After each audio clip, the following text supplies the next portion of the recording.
It's really interesting having a daughter in elementary school right now. I'm constantly amazed at how much has changed and yet how much is absolutely still the same. I'm not talking about the fancy new ways of doing old things like math.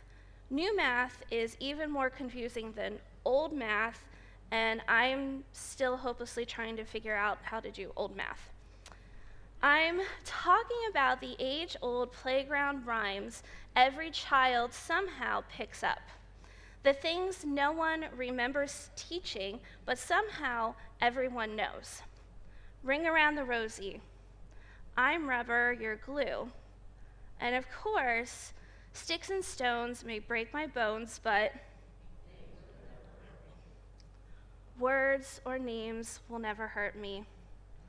Who here has been hurt by words? I know I have. I live with something called rejection sensitivity dysphoria, often associated with those who have ADHD. It means that perceived criticism or rejection doesn't just sting a little, it can feel overwhelming. Even gentle feedback can be tangled in my mind and become sharp. What was meant as help can land like harm. What was meant as guidance can echo like accusation. It is an exhausting voice that whispers, "You are wrong, you are bad, you are not enough." And here's what I know though. I may experience it intensely, but I'm not the only one who knows what it feels like to be pierced by words. Bruises we know fade, bones mend, but words, the sting of words, that lingers. A label, a criticism, a name spoken once that echoes for years. What we thought were playful childhood taunts begin to take root and fester. Somehow, inside our own heads, it turns sharp. It twists, it sticks, and before we know it, we are carrying it with us. For survival, we learn early how to pretend words don't hurt. We've taught our children how to face down a bully, and that matters.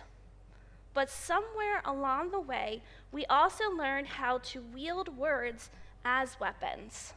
We learn how tone can cut, how sarcasm can slice, and how a single sentence can shrink a person down to just one defining label. So in John 8, we meet a woman who is only known as her accusation, her very worst moment. No name, no history, no context, just an accusation. She has been caught in the act of adultery and dragged from wherever she was into the temple courts. Whatever privacy she had is gone, whatever dignity she had is stripped away. She is forced to stand in the center of God's house, surrounded by religious leaders and a watching crowd, emotionally and possibly even physically exposed for all to witness. The sentence for adultery is death by stoning. But before a single stone is lifted, she has already been condemned. She is an adulterer, caught, lawbreaker, shameful, broken, other. She is not the only one in this story, however, that is carrying something heavy. By this point in Jesus' ministry, he has become a growing threat to the religious leaders. He has disrupted their categories. He has challenged their interpretations. He has gathered crowds, performed miracles. He's broken the boundaries of their legalistic view of religious observance. What began as an irritation has now hardened into opposition. In verse 6, we are told plainly that this entire scene is a trap. They are trying to force Jesus into a corner to catch him between Roman law and Jewish law, between between Moses and the mercy he teaches, so that they might finally have something to charge him with. So they put the woman in the center and they wait. The trap, my friends, has been set. The law has been quoted. And the question, what do you say, lingers in the air, tight with anticipation. The woman is bracing for impact. The religious leaders are poised, waiting for Jesus to incriminate himself. The crowd which had gathered for teaching now finds itself cast as witnesses, or even worse, participants. Stones are within reach. Everyone is holding their breath, and Jesus bends down and writes in the dirt. What?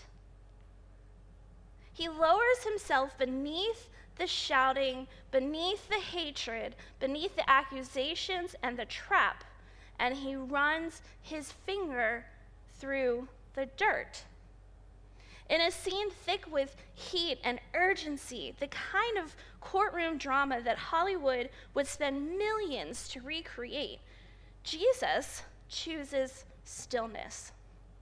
In a moment demanding an answer, a verdict, a side to be taken, he draws in the dirt. Now, we are never told what he writes, and maybe that's the point. When we were studying this in my Friday morning Bible study I go to, I joked with everyone that this right here is a little love note for those of us with ADHD from Jesus. Because when the world feels overstimulating or chaotic or too loud, sometimes the most faithful thing that you, all of us can do is to lower ourselves and interrupt the noise. The content of what he writes is not the miracle, it's the pause. He refuses to match their volume. He refuses to accelerate their outrage. He creates space. Finally, then, Jesus stands up. Let anyone among you who is without sin be the first to throw a stone at her. In one surgically precise sentence, Jesus slices through the spectacle. He does not deny the law. He does not excuse harm or pretend that sin isn't real. Instead, he redirects the spotlight from the accused to the accusers. Those who came to prosecute are now the ones on trial. Those gripping the stones must now look at their own hands. The irony here is sharp. The only person in that courtyard without sin, the only one with the moral right to wield a stone, is the one offering radical mercy. The only hand that could take her life is the hand that refuses to do so. Jesus interrupts the intended violence with radical mercy, and one by one, the stones fall. Now, eventually, the stones are no longer held by the crowd.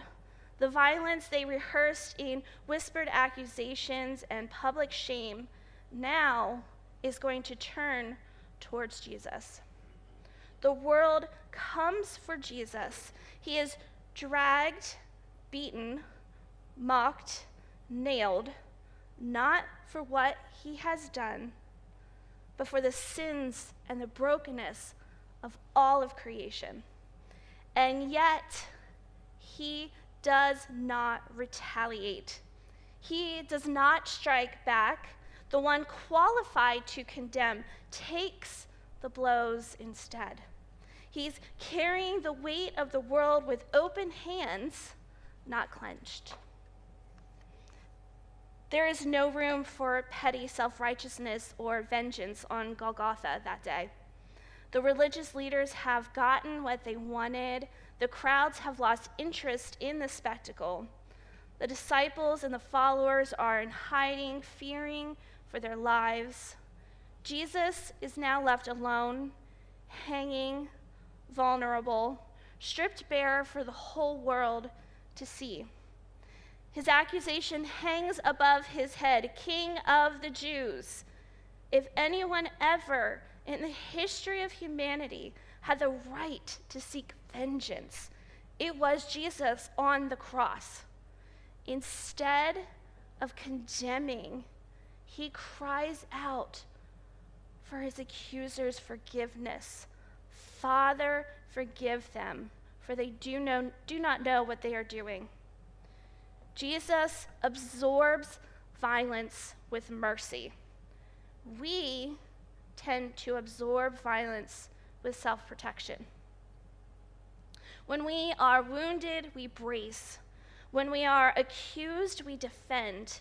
When we are exposed, we reach for something to cover ourselves or something to throw back.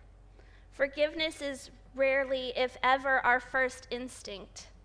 Retaliation, withdrawal, justification, silence, sharp words spoken just loud enough to wound. Those come much more easily. Mercy feels unnatural. Vulnerability feels unsafe. And so we build up armor. We have been doing it since the very beginning. In the garden, when Adam and Eve realize their nakedness, when shame has flooded in, they hide. They sew together coverings. They shift blame. Well, the woman you gave me, or the serpent deceived me. Exposure leads to protection. Shame leads to self-preservation. The pattern, my friends, is ancient. And again, we continue the same. We let the words, the judgments, the actions of others fester inside of us. We build walls, we raise stones. We rehearse our own sense of justice. Sometimes we become the ones throwing through our words, our actions, through small, persistent acts of harm. And no matter how momentarily satisfying it may feel, it is never enough. That cycle never satisfies. An eye for an eye only multiplies the blindness. This is why what Jesus does is so dangerous. He interrupts that cycle. He refuses the reflex. He bends down in the dirt. He absorbs violence with mercy. He chooses forgiveness over retaliation. Retaliation only mirrors what it hates. Violence, whether loud or quiet, only multiplies itself. When we harm with harm, we don't end the cycle. We simply trade places with it. The wounded become the wounders. The accused become the accusers. Nothing changes except whose hands are now holding the stone. But mercy does something retaliation never can. Mercy refuses to mirror. Mercy breaks the rhythm. Mercy absorbs the blow without returning it. And that is not weakness, that is disruption. It takes far more strength to stand unarmed in the face of accusation than to throw something back. This is why Jesus' way is the only way that actually breaks the cycle. He does not pass the violence along, he absorbs it. And in absorbing it, he starves it. In the temple courtyard, he kneels in the dirt instead of escalating. On the hill outside the city, he lifts his eyes to heaven instead of hurling condemnation. Instead of cursing the ones who cursed him, he prays for their forgiveness. Instead of answering violence with vengeance, he answers it with mercy. Now, put yourself in the courtyard. The sun is pressing down. Dust is rising from the stones at your feet. You find that you're holding a stone. You feel its weight. You know what it could do. You think you know what justice demands. You know the sharpness of your words, the sting of your judgment, the certainty that someone must pay. And then, this time, it's not, "Let anyone among you who is without sin cast the first stone." This time, it's these words: "Forgive us our trespasses, as we forgive those who trespass against us." Jesus invites us to do something wild, something dangerous, something counterintuitive. Drop the stones. Drop them at his feet. Unclench our fists. Open our hands. Let the weight of anger, the sting of blame, the pull of vengeance rest not in you, but in him. To trust that his hands open wide can hold what we cannot, what we should not. The Lord's Prayer, my friends, is a dangerous prayer. It asks us to absorb rather than retaliate, to risk vulnerability, to let mercy, not vengeance, guide our hands. When we pray it, we truly begin to understand it. We are opening ourselves to the possibility that our hearts might be changed, that we might stop keeping score, that we might release the stones we've been clutching one by one into the dirt. These stones are all the things that we carry: grudges, words we cannot unsay, judgments we rehearse in secret, resentment, bitterness, the desire to set things right on our terms. We clutch them tightly, we bear their weight, and for a moment it feels like control, like power, like justice. But no matter how tightly we grip them, they crush us just as much as they might wound anyone else. When we pray, "Forgive us our trespasses, as we forgive those who trespassed against us," we face the same choice Jesus offers in the courtyard. Do we pick up the stones again, feeding the cycle, or do we release them, one by one, into his hands, letting shame loosen and grace begin to grow? Jesus is here with open hands wide. He is not asking you to do what is easy. He is asking you to do what is dangerous, what is brave, what is merciful. All around you, in your mind, in your heart, in your hands, are the stones that you've carried in with you: anger, blame, resentment, the weight of every grudge and every hurt. You can choose to hold on. You can clutch them and feed the cycle, or you can let them fall this morning, right now, into the hands of Jesus, into his mercy. This is the choice that Jesus invites you to make: to release what crushes you, to trust him with the things you cannot carry alone, to open your hands and let mercy begin. So this morning, I invite all of us to pray this prayer together. And as we do, to choose right now, in this moment, to drop the stones, to let mercy guide your heart, and to let the life Jesus offers break the cycle within each one of us.